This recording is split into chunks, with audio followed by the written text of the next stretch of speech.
I was coming through Rantoul. I couldn't believe I was in the same town. I thought I was lost. I didn't see 10,000 golf carts. Holy cow. How many of you made it to the half century of progress? Yeah, well, it was quite a circus. It was quite a show. We, Russell and the list goes on, and Kevin, and I mean, where do you stop? And JC and everybody made such a great event. I started to count this year, and all of the events that we'd held over the years at the half century, I had never really kept track of the states, but I decided over the course of the 4 days of that show that this year I would keep track of the states where people came from. I counted up personally, I met people from 37 states. Well, then there were the foreign countries. There were folks from Germany, England, Holland, Australia, I think, yeah. And I'm sure Ireland, yeah. Belgium, absolutely. Pardon? Russia? Oh, and there was a guy from Chicago. Yes, that's right.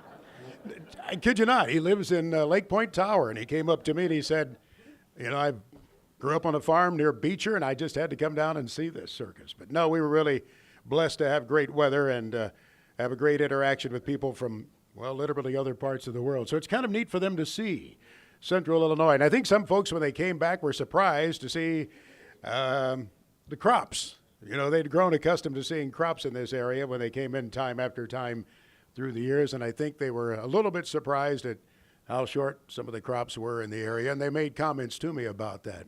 There was an almond grower from California who came up to me, a hop grower from Washington State. Now, it's not, and his operation was rather large. A tobacco grower from North Carolina, 400 acres of tobacco down near Kinston. A hay producer from New Jersey was there, and he produces hay for the stables, he said. So it was quite an interesting agriculture cross-section. You know, that's always the fun show here, and then there's kind of the letdown when you head over to the Farm Progress show, and you have to, you know, get down to business over there. What I found interesting as I visited with producers, and again, they were from a wide cross-section of agriculture, and especially when you got over to the Farm Progress show, there were a lot, of course, interested in grain production and focused on grain production. I found the attitude better than I expected. A little bit surprising, to be honest with you.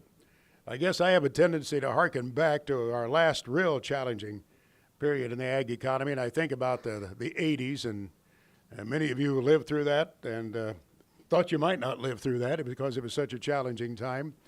But I was a little bit surprised at still rather upbeat attitudes among the folks I was around. At the Farm Progress show especially, where many of the producers were there with the full intent of looking at the equipment and looking at the goods and services and perhaps considering what they wanted to be doing to stay abreast of the ag industry and to stay in pace with the advances that they'll need to make. So I guess I was somewhat encouraged by that. Of course, you know, we're looking at yields in many instances that, well, they're apparently, according to the reports, are going to be better than what many people had thought. And it seems like we're going to see maybe as we look at the September crop report coming up in a few days, I noticed some of the private estimates indicating maybe we'll see a little bit better yields in some instances, depending on whose numbers you look at.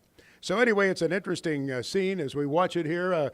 I was in Minnesota not many weeks ago, and they're looking at tremendous yields up there. Crops are looking very, very good. I was up at Farm Fest, and it looks like it's kind of the land of milk and honey in that part of the world. And then you look over in the Dakotas, and nearby in the eastern North Dakota, it looks pretty good, but it gets pretty tough in that drought area of the Dakotas. We're watching to see, and we'll talk with Greg in a little bit to see what all can happen with the hurricanes. But it's kind of interesting. I was looking over the production down in the southeast, and of course that's not your high-volume corn and soybean acreage. But if you look at the corn crop, North Carolina, 2/3 of it is still sitting out in the field. 1/3 of it is still out there in the field in South Carolina. You've got cotton very much exposed in the southern Georgia area and parts of Florida and Alabama. With cotton crop decimated over in Texas, as many of you saw the images. Some of that had been harvested. Much of it had been harvested, was sitting there in bales, and the bales were just torn apart. Cotton was plastered against the power lines and the power poles. And of course, I think the market reflected that a few days ago, the damage there. Soybeans, all of the soybeans are still out in the field in North Carolina, South Carolina. They haven't even started dropping leaves yet on those fields down there. So there's a lot of exposure. Of course, the hog industry is very prominent, and the poultry in that part of the world. So there's a lot to keep on the radar screen at the moment. And as one of our speakers, we'll ask in just a moment or two about the exposure to the fertilizer industry too, just to see what could be happening.